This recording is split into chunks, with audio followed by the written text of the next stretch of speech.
자, 이걸 알고서는 지금부터 제가 오늘 본론을 좀 얘기할까 합니다. 자, 제가 학생들을 가르칠 때 이런 얘기를 해요. 우리가 사람이나 동물은 기본적으로요, 우리가 동물이 가지고 있는 어떤 욕망 중에서 가장 강한 욕망이 뭐인 것 같냐? 사람이든 동물이든 간에 가장 강한 욕망. 그건 뭐겠습니까? 생존 본능이죠. 생존. 그렇죠?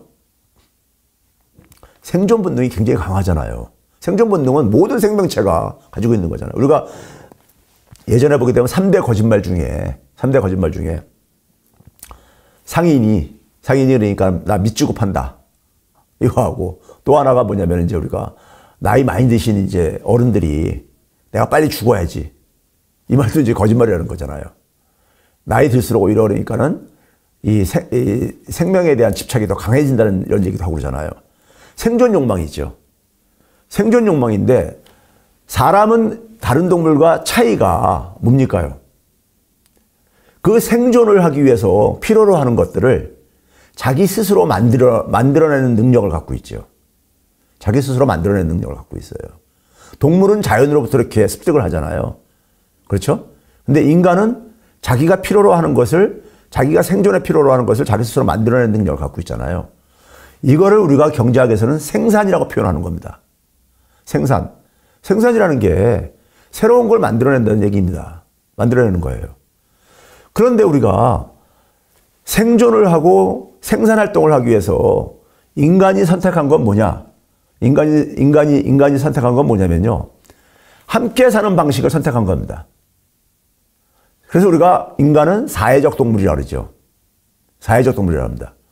왜 사회적 동물로서 삶의 방식을 선택했느냐?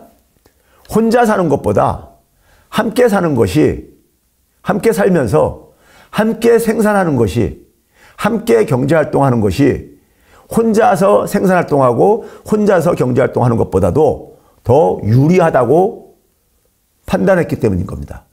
그러니까 우리가 사회를 구성하고 사는 거잖아요. 그게 생존에 더 유리하기 때문에 그래서 선택을 한 겁니다. 그렇죠? 다 동의하시죠? 그러면 우리가 함께 살다 보면요. 그 생산된 거는 다 사회적 생산물입니다. 사회적 생산물이에요. 예? 우리가 자기 혼자의 능력으로 생산한 건 아무것도 없습니다. 사실이요. 심지어 우리가 TV에 보게 되면 나는 자연인이다 같은 데 보게 되면은 자연 속에 사시면서 가시는 분들 있죠. 그분들도 보니까는 자기가 사용하는 물건들 중에 보게 되면 시장에 가서 사다가 쓰는 물건들이 일부가 섞여 있더라고요. 그렇죠? 그러니까 완전히 무인도 같은 살지 않는 이상에는 사람은 뭐냐면은 함께 생산을 하고 함께 경제활동하는 겁니다.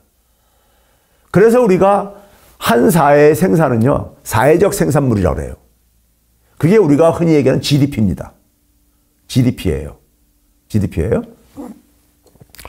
그러면 이 사회적 생산물을 만들어냈어요. 만들어내고 나면은 그 다음에는 이제 우리가 뭘 해야 되는 겁니까요? 배분을 해야 될 게 아닙니까? 배분을요. 그렇죠? 배분을 해야 될 거 아닙니까? 구성원들에게요. 근데 그 각 개인들한테 배분하기 전에 뭘 하냐면요. 사회의 몫을 떼어냅니다. 사회의 몫을요. 떼어내죠.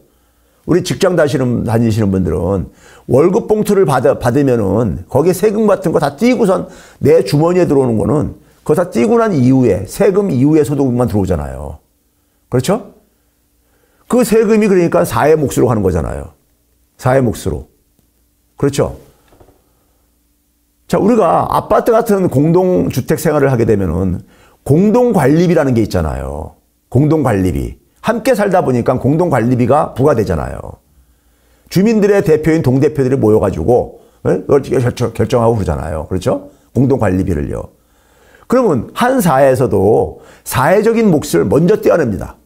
먼저 떼어내야 돼요. 여기에는 뭐냐면은 대표적인 게 뭐가 있습니까? 이민족의 침략에 대항해서 우리가 안보, 국방도 해야 되는, 국방 비용도 우리가 떼어내야 되는 것이고, 또 내부의 치안을 위해서도 떼어내야 되고, 그 다음에 우리 현대적으로 오면서는 뭐냐면은, 시장 경제활동에서 낙오된 사람들에 대해서 사회 보장 같은 경우도 여기서 떼어내주고, 그리고 우리 사회가 더 발전하기 위해서 또 새롭게 투자해야 될 부분들, 교육이라든가 이런 등등에 투자해야 될 부분들 목표도 떼어내고, 그렇게 떼어내잖아요. 그렇죠? 그게 오늘날 정부의 재정, 예산으로 그러니까는 이게 할당되는 거잖아요. 그러면 이 영역은, 이 사회적 몫은 우리가 1년 동안에 우리 모두 함께 생산한 것이 100이라고 할 때, 100 중에서 얼마 정도를 사회적 몫으로 떼어낼까 할 때, 10을 떼어낼까, 20을 떼어낼까, 50을 떼어낼까, 이거 누가 결정하는 겁니까? 형식적으로는 대통령이라든가 국회의원들이 결정권을 갖고 있지만은 그 대통령이나 국회의원들은 선출 권력이라고 그러잖아요. 선출 권력.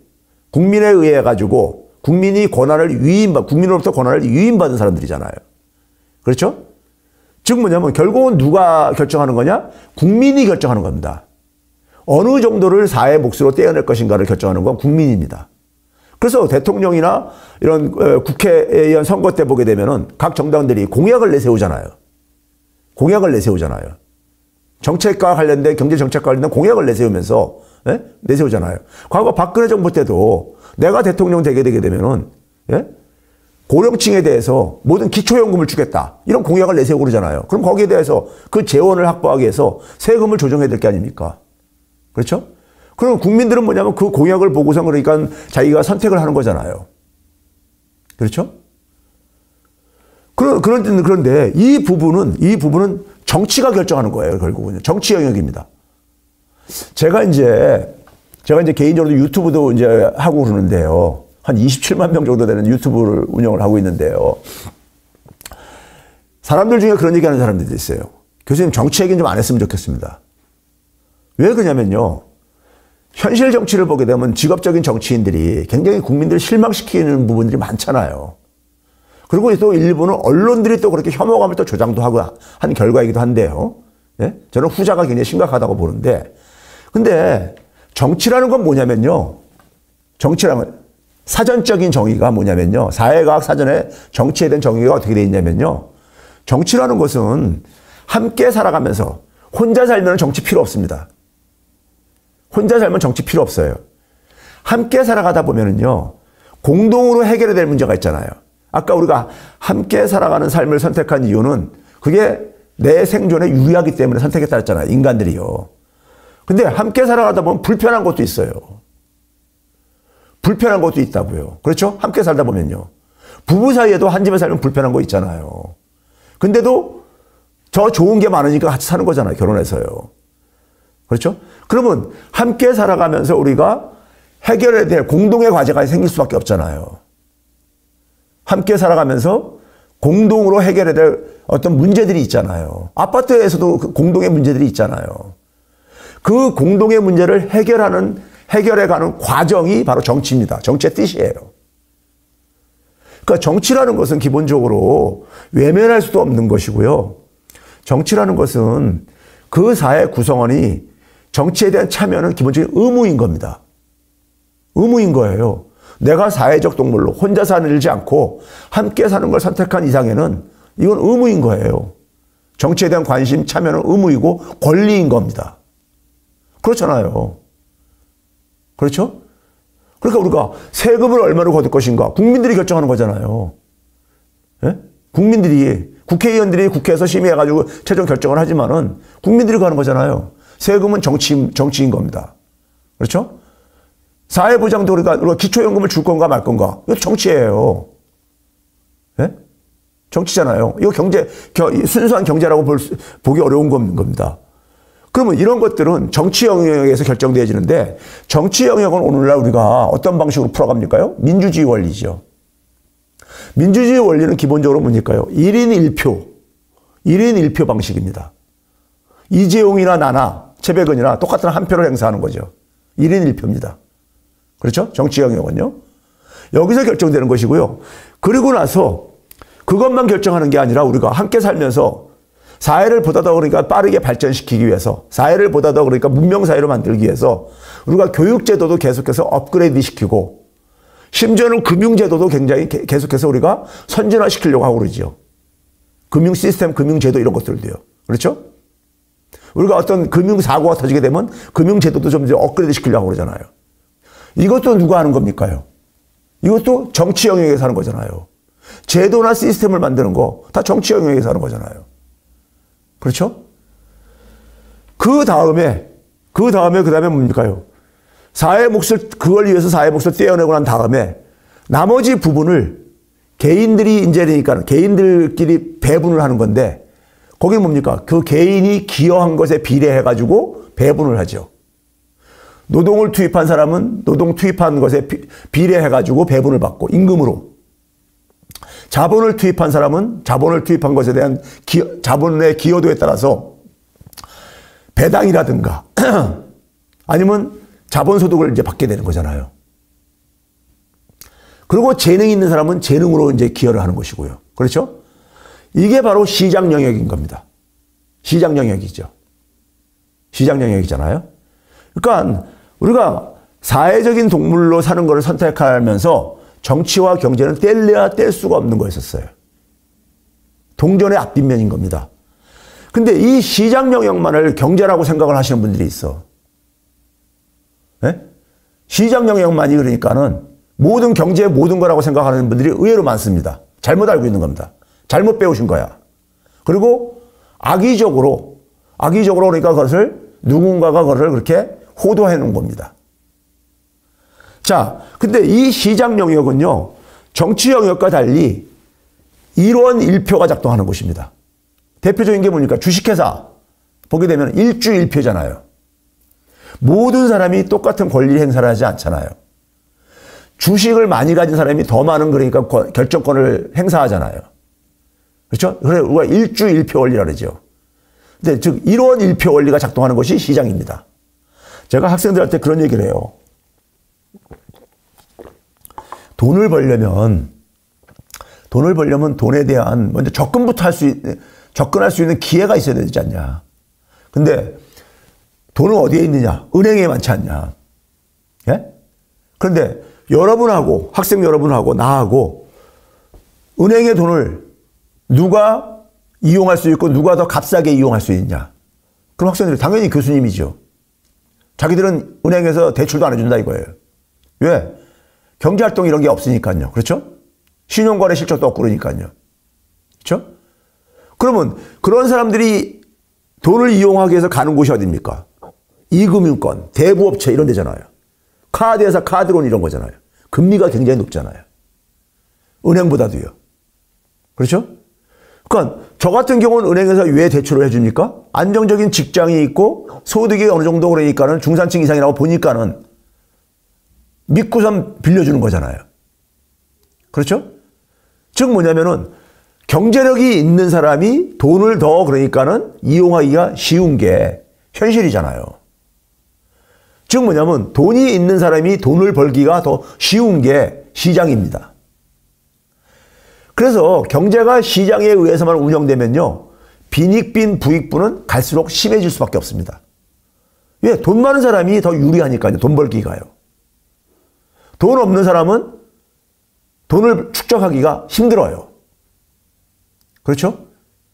그러니까 경제가 시장만 가지고 운영되게 되면은 불평등은 갈수록 심해질 수밖에 없습니다. 갈수록 심해질 수밖에 없어요. 그렇죠? 그래서 시장은 기본적으로 기울어지는 운동장이라고 해요. 기울어지는 운동장. 예? 그렇죠? 그러면 이 부분을 인간 사회에서는 함께 살아가야 되기 때문에 이러한 상황을 그냥 방치할 수가 없습니다. 방치도 안 되죠. 그 차이를 바로 뭐냐면 정치가 바로 그 역할을 하는 겁니다. 민주주의와 정치가 바로 그 역할을 하는 거예요. 시장에 기울어진 운동장을 그 기울기를 조금 더 평평하게 만들고 하는 게 바로 그 영역인 겁니다. 그렇죠? 그러다 보니까 정치하고 민주주의는 굉장히 중요한 거예요. 시장 경제가 제대로 정상적으로 발전하기 위해서도. 정치가 실종되고 민주주의가 빈곤하면요. 경제도 지속되지 않습니다. 불평등이 굉장히 심한 사회에서는 경제성장이 그러니까 지속이 안 된다는 것이 경제학계의 일반적인 견해입니다. 일반적인 견해예요. 자, 그러면 우리가 이 원리는 우리가 중학교 때부터 사실 사회 시간 이런 데서 배운 것들이야, 사실은요. 잘 곰곰이 생각해 보면요. 우리가 수능 문제 풀기 위해서 그러니까 공부를 하다 보니까 이런 부분들이 좀 이제 우리가 취약하게 돼 있을 뿐이지 돼 있는 거잖아요. 자, 이거 봐보세요. 이 그림이 뭐냐면요. 저 화면이 안 떴는데요. 경제학의 계보라고 해가지고, 경제학의 계보요. 빨간 쪽은 뭐냐면 소위 말해서 좌파 경제학자들입니다. 좌파 경제학자들이요. 마르크스부터 시작을 해가지고 돼 있죠. 근데 오늘날 자본주의에서 시장 경제를 가르치는 경제학이 제 시선에서는 오른쪽이니까, 여러분들 시선에서, 화면에서는 그러니까 오른쪽이요. 그러니까요. 파란색으로 이렇게 된 리버럴 이코노믹스라고 돼 있죠. 이게 뭡니까요? 우리말로 자유주의적인 경제학이라는 얘기인 겁니다. 이 자유주의 경제학을 만든 사람들의 계보를 이 선을 따라서 이렇게 올라가 보세요. 중간에 누가 있습니까? J.S. 밀이라고 보이죠. 1847이라고 해가지고 J.S. 밀이라고 보이죠. 존 스튜어트 밀이라는 사람을 들어보신 분들도 꽤 많이 있을 겁니다. 소위 자유주의 사상가로, 현대 그러니까 우리가 보수주의에서 정치 사상가로, 경제 사상가로 거의 뿌리라고 생각하는 사람이죠. 그렇죠? 존 스튜어트 밀 하면요. 존 스튜어트 밀은 보수적인 정치인들이 굉장히 자신들의 그러니까는 그 세계관에, 가치관에 뿌리라고 생각하는 사람이에요. 존 스튜어트 밀이요. 예? 존 스튜어트 밀이요. 근데 이 사람이 굉장히 많은 책을 썼는데 그 중에서도 유명한 책이요. 경제학과 관련된 유명한 책은 여기 보시게 되면은 왼쪽 위에 보시게 되면 Principles of Political Economy라고 되어 있죠. 이게 우리나라 말로 번역하게 되면 정치경제학 원리입니다. 1930년대까지만 하더라도요. 경제학은 정치경제학이라고 불렸습니다. 정치경제학이라고 불렀어요. 그 이유가 제가 앞에서 얘기한 이유인 겁니다. 정치형을 빼놓고 경제를 얘기할 수 없기 때문에. 이 양반이 경제 쪽에 굉장히 유명한 책을 낚였어요. 살아생전에 인쇄를 그러니까 7번이나 할 정도로. 그리고 1세, 2세 그러잖아요. 책이 다 팔리게 되면, 찍은 게 다 팔리면요. 7번이나 인쇄할 정도, 살아생전에만 하더라도. 그런 유명한 책을 했어요. 정치경제학 원리라는 책이 그 책인데, 책이 2권짜리예요. 2권짜리인데, 2권이 뭐냐면은 배분에 대한 문제입니다. 생산한 것을, 그 다음에 배분, 함께 생산을 하고 배분하는 문제를 이제니까 두 번째 책에서 다뤄요. 여기서 배분과 관련해서요, 책에 있는 내용입니다. 이거 구글에서 검색하면은 이 책 구할 수 있어요. 구글에서 저도 검색해서 따온 거니까요. 영어로 표현한 걸 그대로 해서 죄송한데 여러분들에게 제가 얘기한 것을 혹시 안 믿는 분이 있을까봐 그대로 보여주기 위해서, 원문을 보여주기 위해서 제가 그런 거예요. 여기 빨간색으로 박스 이런 데 보게 되면요. 뭐라고 되어 있습니까요? In the distribution. 생산한 것을 배분하는 데 있어서는 a certain minimum. 이게 뭡니까? 최소한의 일정량은 먼저 first assigned. 먼저 떼어내라 이거예요. 할당하라 이거죠. 뭐를 위해서? 공동체의 모든 구성원의 최저 생계를 위해서 떼어내라 이거예요. 그 다음에 뭐라고 했습니까? whether capable or not of labor 돼 있죠. 노동의 능력이 있든 없든 관계없이. 예? 노동 능력이 있는 사람도 다 이걸 주라 이거예요. 생산한 다음에, 함께 생산한 다음에 그 생산물 중에서 배분하는 과정에서 제일 먼저 해야 될 게 뭐냐? 그 사회 구성원들의 최소한 만큼씩을 다 배분해 주라 이거예요. 똑같이 배분해 주라 이거예요. 우리 사회에서 이것과 관련된 용어가 대표적인 게 뭡니까? 이 기본소득이죠. 이거를 보수주의 사상가가 1848년도에 책에 대해서 이 얘기를 해요. 왜 그렇습니까? 이 사람은 사회 구성 원리를 이해하고선 쓴 거예요, 그냥요. 뭡니까요? 함께 생산한 거라 이거예요. 모든 생산물은 사회적 생산물이라 이거예요. 함께 생산한 거라 이거예요. 그러니까 그 사회 구성원은 최소한의 기본적인 권리를 갖고 있다 이거예요. 생산물에 대해서. 생산물에 대해서 기본적인 권리를 누구나가 다 갖고 있다 이거예요. 심지어 우리가 미국에서 돈 많은 부자 할아버지 하나 있죠. 켄터키 프라이드 치킨 할아버지처럼 그런 구수하게 생긴 인상을 가진 워렌 버핏이라는 분이 있잖아요. 금융 쪽에서 돈 많이 버신 분이요. 이분이 한 유명한 얘기 있죠. 제가 뭐 나라는 지금 정확하게 아는데 이분이 그런 얘기 했죠. 그리고 그 특정 국가를 제가 폄하하는 건 아닙니다. 자기가 만약에 방글라데시에서 태어났으면은 이렇게 엄청난 부를 자기가 축적할 수 있었겠는가? 돈을 벌 수 있었겠는가? 불가능했다 이거예요. 왜? 내가 미국에서 교육을 받고 미국의 금융 시스템을 이용을 하고 했기 때문에 이런 부를 축적할 수 있었다 이거예요. 그러니까 지금 뭐냐면 자기 개인의 능력만 가지고 이 부를 만든 게 아니라 이거죠. 그래서 자기는 그러니까 이 부자들 많은 소득을 만든 사람들에 대해서 사회가 그러니까 세금을 많이 부과해야 된다고 주장하는 사람 중에 한 사람이죠. 그 사람이요. 예? 자기가 보니까는 자기 사무실에 유리창을 청소하는 흑인 여성보다도 세율, 소득 대비 내는 세금의 비율이 자기가 더 적더라 이거예요. 예? 그 사람들은 뭐냐면 여러 가지 공제를 많이 이용을 해가지고, 예? 해가지고 이걸 피해갈 수 있다 보니까 돈은 굉장히 많이 벌어도. 이게 미국의 현실이라고 하면서 개탄을 하고 그랬었죠. 예? 그러니까 그런 사고가 정상인 거예요. 존 스튜어트 밀이 이렇게 얘기를 했잖아요. 그리고 나머지 생산물을 the remainder of the produce 생산물 중에 나머지는 뭐냐면은 그 다음에 뭐냐면은 노동이라든가 자본이라든가 재능이라든가 이 기여도에 따라서 배분하라 이거예요. 이렇게 얘기하잖아요. 그렇죠? 이분 있잖아요. 보수주의의 원류이신 분이야. 존 스튜어트 밀이요. 예? 존 스튜어트 밀이요. 좌파 아니에요. 이런 얘기하면 우리 사회 속에서 많은 사람들은 좌빨 그러는데, 예? 모든 사람이 누릴 기본적인 권리가 있다는 거예요. 왜? 함께 생산했으니까. 함께 생산했으니까요. 자, 그 다음에요. 이거는 국민들이 이거를 누리느냐, 못 누리느냐 하는 것은요, 그 나라의 정치 수준하고 민주주의 수준이 결정하는 겁니다. 이거 누가 결정하는 거라 했었어요, 아까요? 이거 누가 결정하는 거냐고요? 국민들이 결정하는 거예요. 어느 정도 세금을 거둘까? 어느 정도 사회 보장을 할까? 이거 누가 결정하는 겁니까? 국민들이 결정하는 거잖아요. 부자들은 그거를 그러니까 그 권리를 자꾸만 지우려고 하죠. 그 기본적인 권리를요. 예? 감추려고 하죠.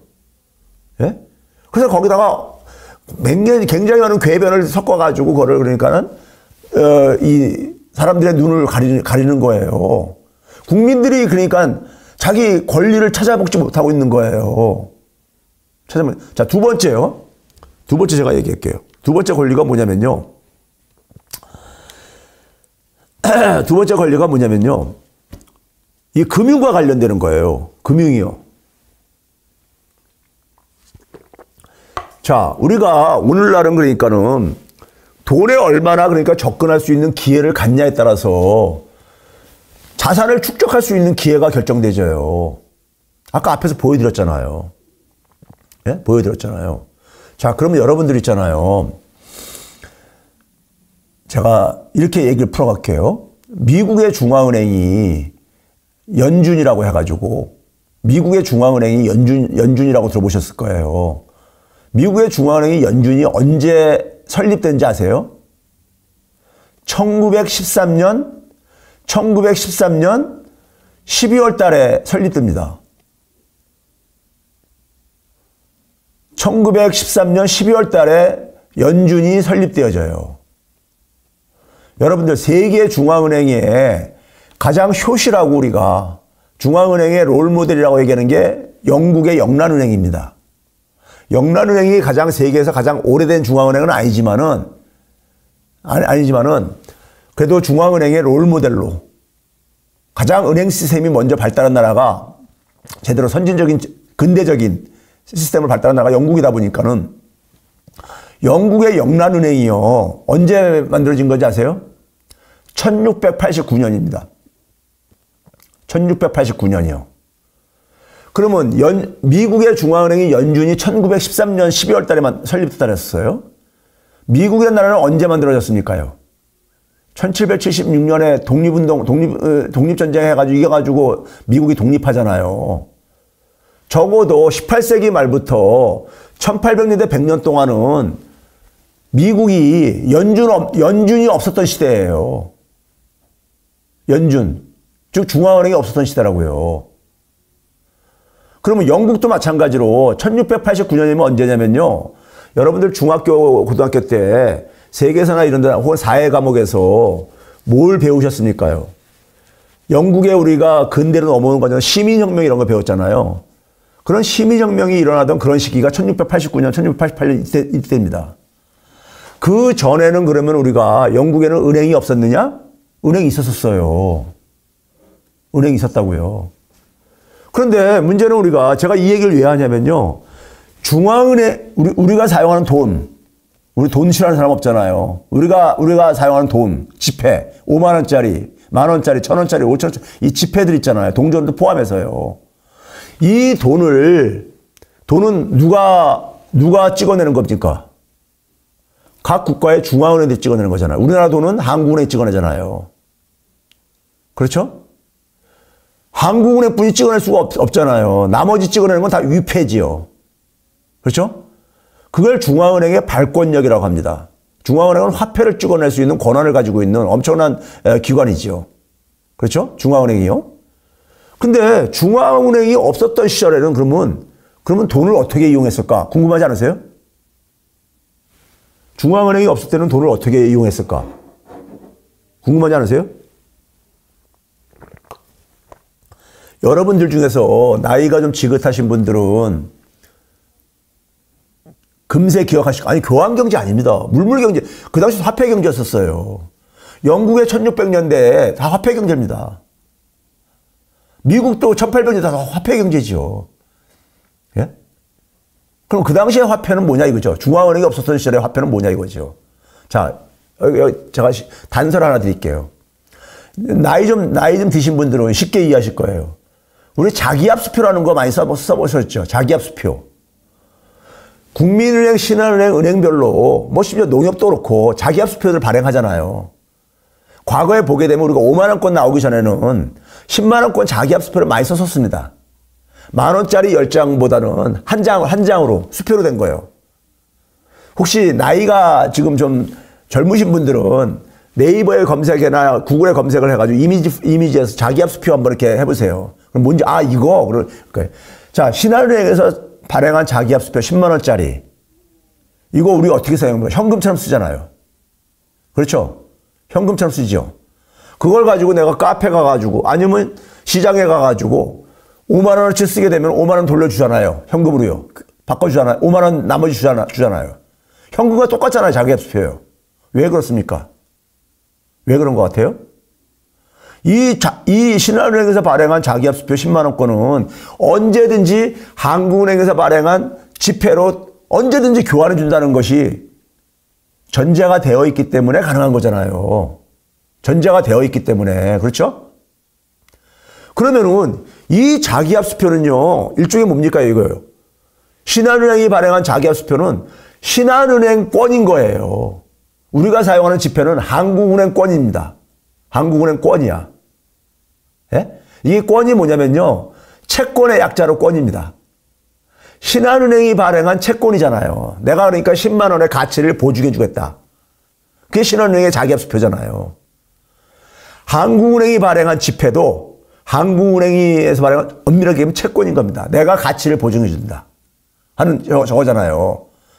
그러다 보니까는 한국 돈을 해외에 갖고 나가게 되면은 통용이 안 되죠. 가치가 보증이 안 되기 때문인 거죠. 예? 국내 바깥을 나가게 되면요. 그렇죠?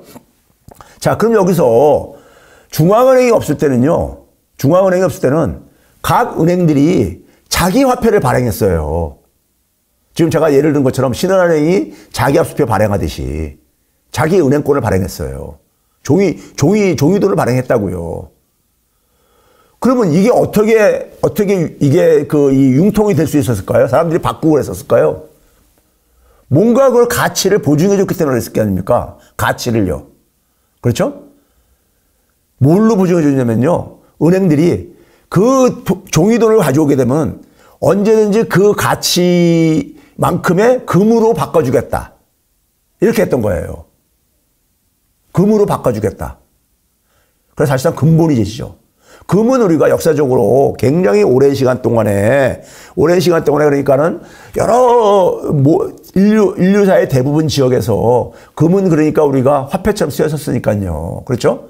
근데 금을 일일이 그러니까 결제하고 융통하기 너무 불편하다 보니까는 각 자기 은행권을 발행했던 거예요. 그리고 금으로 그거를 내가 언제든지 보증해 주겠다. 가져오면 금으로 바꿔주겠다. 이렇게 한 거예요. 그러니까 사람들이 그걸 쓴 거죠. 그래서 어떨 때는요, 은행들이 자기가 발행한 돈이 갑자기 다 몰려와가지고 금으로 바꾸려고 하는데 금이 이렇게 불충분했을 때는 파산하기도 하고 그랬었습니다. 그러면 그 은행 영업 못하는 건 못 믿게 되는 거니까요. 그렇죠? 그렇게 해가지고 소위 말해서 그러니까 우리가 각 은행권이 발행이 됐었던 거예요. 근데 그렇게 하다 보니까는 어떤 불편함이 있습니까요? 은행들은 기본적으로 돈놀이 하는 애들이거든요. 그렇죠? 돈놀이 하는 애들인데 자기가 돈을 발행할 수 있는 돈이 화폐량이 자기가 보유하고 있는 돈에 의해서 제한받잖아요. 그래서 영국의 여러분들 우리가 직업을 나타낼 때 끝에 옛날에 영어 배울 때 보게 되면은 스미스라는 용어가 뒤에 붙는 이런 직업군들이 많이 있었죠. 골드 스미스라고 여러분들 들어보신 적이 있는지 모르겠어요. 이게 뭡니까? 금세공업자잖아요. 이 금세공업자들이 주로 은행업을 했었던 사람들인 거예요. 은행업. 예? 즉 광산에서 금을 캐가지고 금을 확보한 사람들이 그거 가지고 돈놀이를 했던 거예요. 예? 그러면 이 금을 근데 우리가 무한정 갖고 있을 수 없잖아요. 그러니까 돈을 자기가 보유하고 있는 금만큼만 발행을 하려다 보니까 돈놀이가 제한되는 거예요. 돈을 많이 발행해가지고 돈을 많이 그러니까 이 발행을 해야지만이 좀 이자 수입도 생기고 막 돈을 벌 게 아닙니까? 근데 자기가 보유하고 있는 금 범위 내에서만 화폐를 발행해야 되다 보니까 많이 발행 못 하는 거죠. 그러면 은행들은 기본적으로 돈벌이 하고 싶잖아요. 돈을 많이 벌고 싶잖아요. 그래서 고안해낸 게 있습니다. 당시에 영국 왕정은요, 어떤 시대였었습니까? 1600년대가.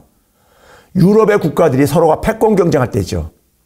지리상의 발견 이후에 포르투갈이 쭉 부상했다가, 그 다음에 스웨덴이 부상했다가, 그 다음에 네덜란드가 부상했다가, 프랑스가 부상했다가, 영국이 부상하는 최종적인 승자는 영국이 되는 이런 시기였었잖아요. 그렇죠? 그 당시에 유럽의 국가들은요, 가장 중요한 문제가 뭐냐면은 군사 비용을 마련하는 거예요. 전쟁 비용. 다른 나라하고 전쟁을 해가지고 이겨야지만이 자기가 식민지를 많이 개척할 수 있거든요. 확보할 수 있거든요. 패권을 장악할 수 있거든요. 근데 전쟁을 하려면은 평상시보다 돈이 많이 들어가잖아요. 전쟁 비용이 많이 들어가잖아요.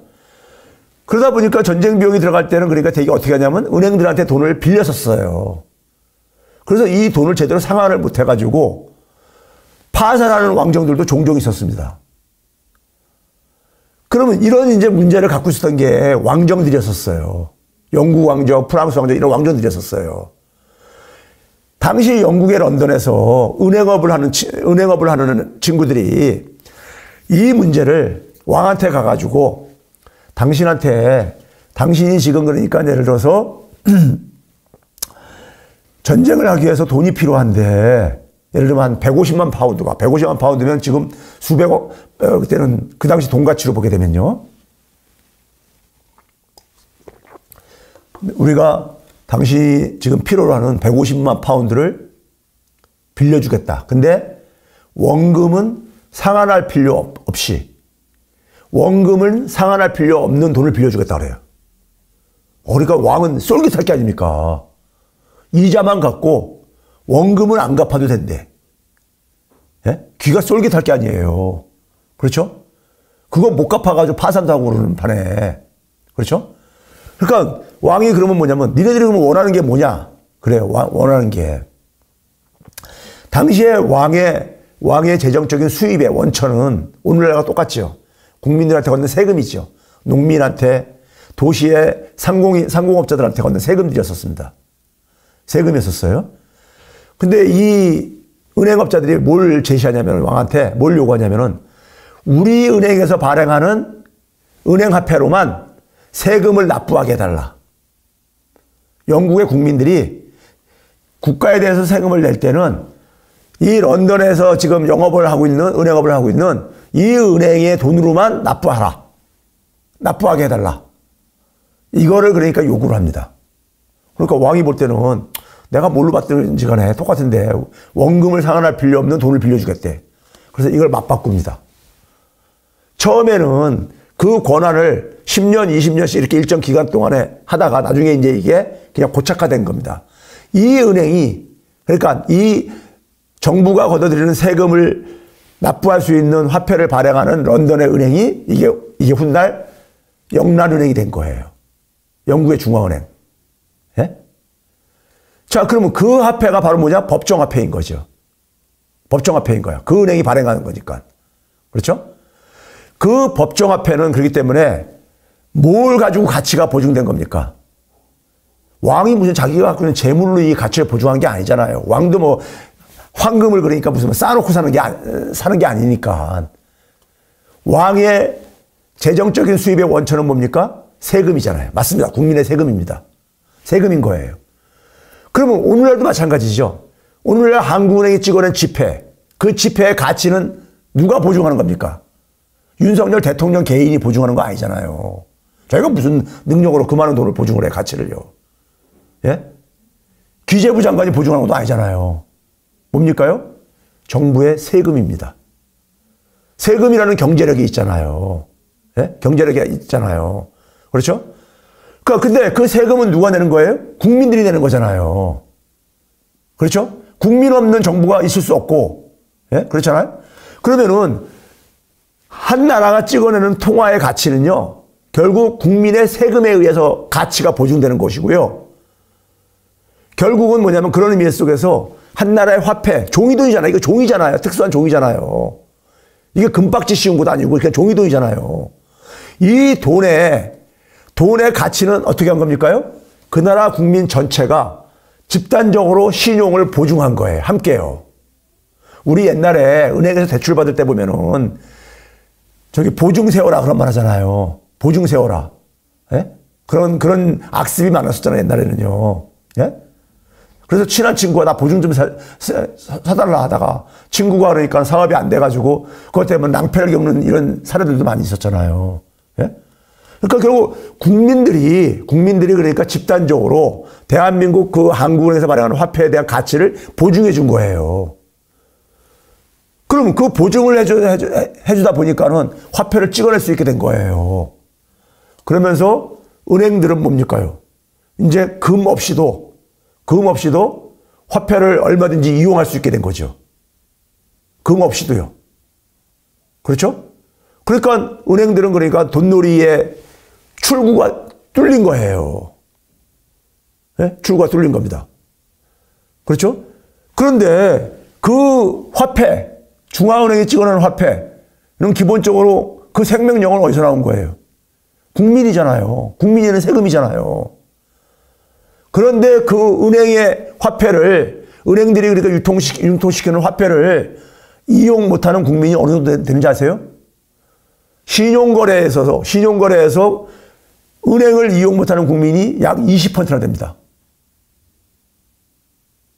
그 국민들은 다 대부분이 뭐냐면 자기가 못나서 이용 못하는 걸로 이렇게 자기 탓으로 돌리잖아요. 그런데 우리가 가치를 보증하는 데서 보증만 쓰고 내 권리는 없으면은 우리 보증 씁니까? 일반 사회 관계에서? 안 쓰잖아요. 그런 불공정한 게 어디 있어요. 나한테 보증만 쓰래. 나한테 돌아오는 혜택은 아무것도 없고. 그런 거 누가 보증 씁니까? 안 쓰잖아요. 근데 지금 화폐는요, 법정화폐는 국민들이 보증을 다 쓴 거야, 다. 대한민국 5,200만 국민들이 다 보증을 집단적으로 쓴 거라고요. 예? 그런데 문제는 뭐냐면은 20%는 그러니까는 그 은행의 지폐에 접근할 수 있는 기회가 많이 제약되어져요. 예? 국민들도 기본적으로 그러니까는 금융을 이용할 수 있는 권리가 있는 거예요. 기본적인 최소한만큼. 최소한만큼은요. 은행들은 그것 때문에 엄청나게 돈벌이 할 수 있는 출구가 열렸잖아요. 금 없이도. 왜 근데 그 가치를 보증한 국민들은 거기서 배제가 돼야 되냐고요. 이게 공정한 거냐고요. 이게 공정한 거냐고요. 우리가 은행법이라는 게 있죠.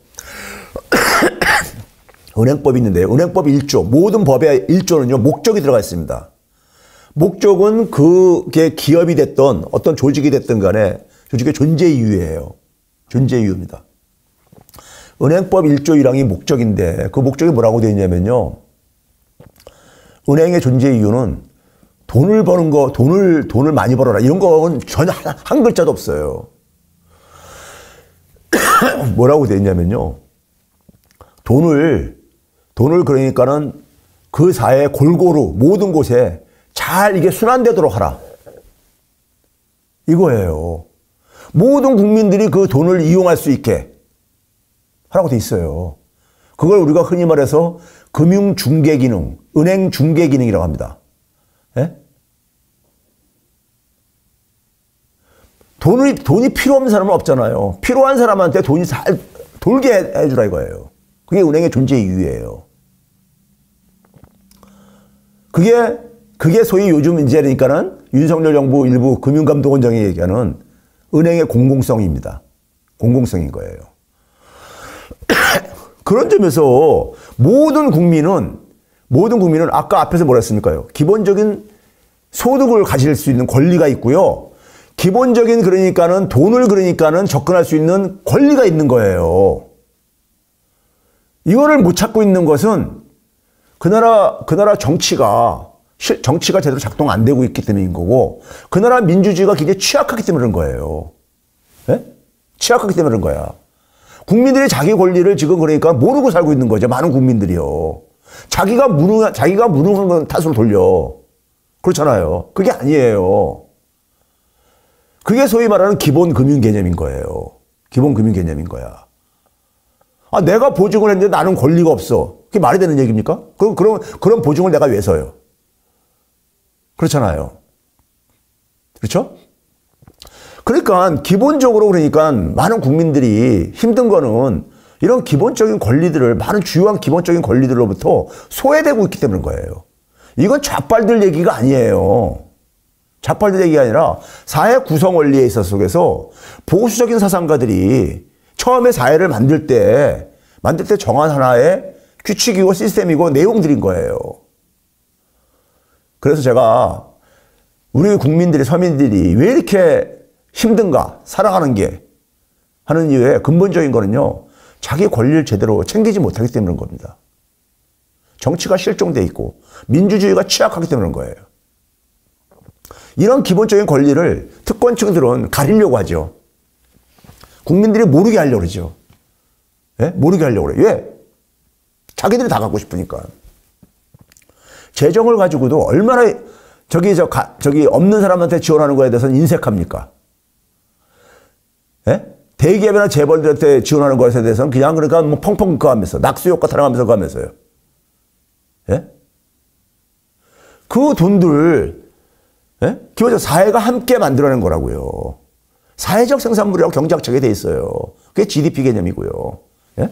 자, 그런 거와 더불어서 마지막으로 시간이 많이 지났어요. 많이 지나가지고 마지막으로 제가 얘기하고 싶은 것은 이 교육 문제입니다. 교육 문제. 지금 교육이요. 지금 우리 아이들, 저는 이제 대안학교도 제가 만들어서 교장 선생도 해보고 이제 한 20년 전에 했기 때문에 그 이유가 뭐냐면요.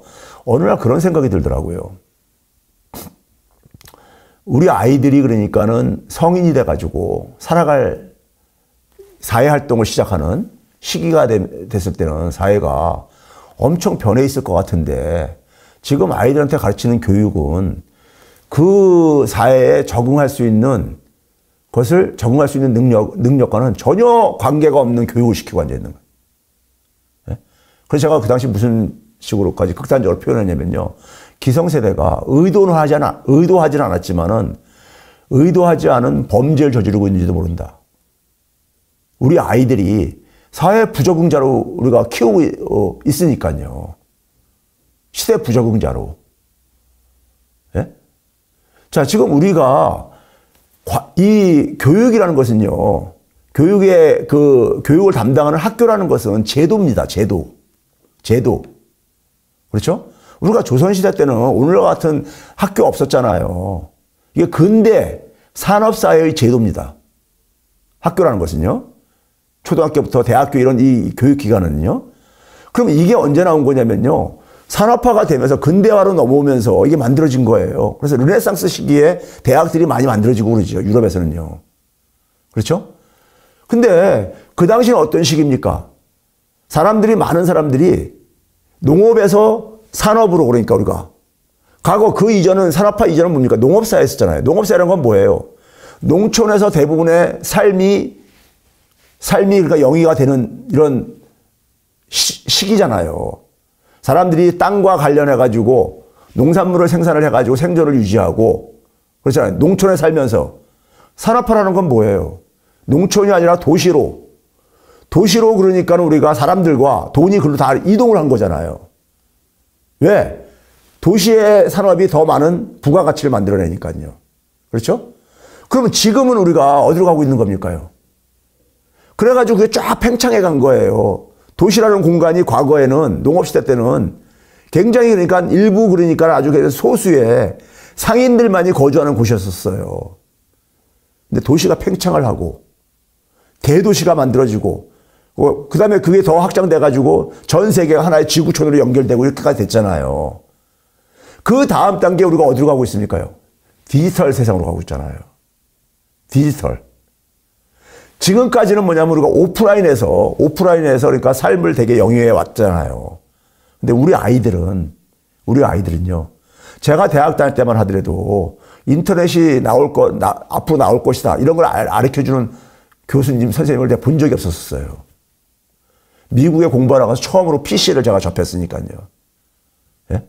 근데 요즘 애들은 인터넷이 없는 세상을 상상을 못 해요. 그렇죠?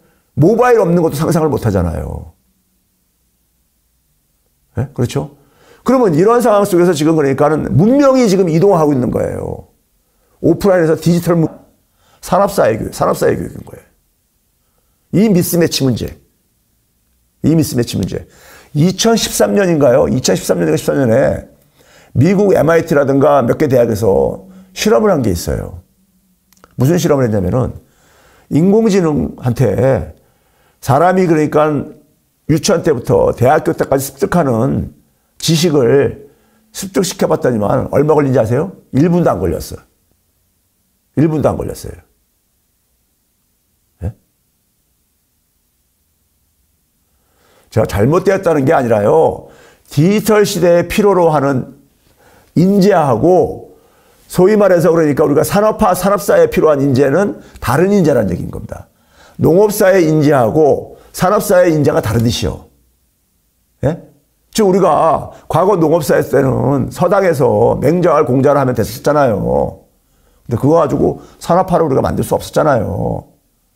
그런 것처럼 디지털 생태계에서 우리가 예를 들어서 강 생태계에서 사는 생명체하고 육지 생태계, 사막 생태계에서 사는 생명체는 다르잖아요.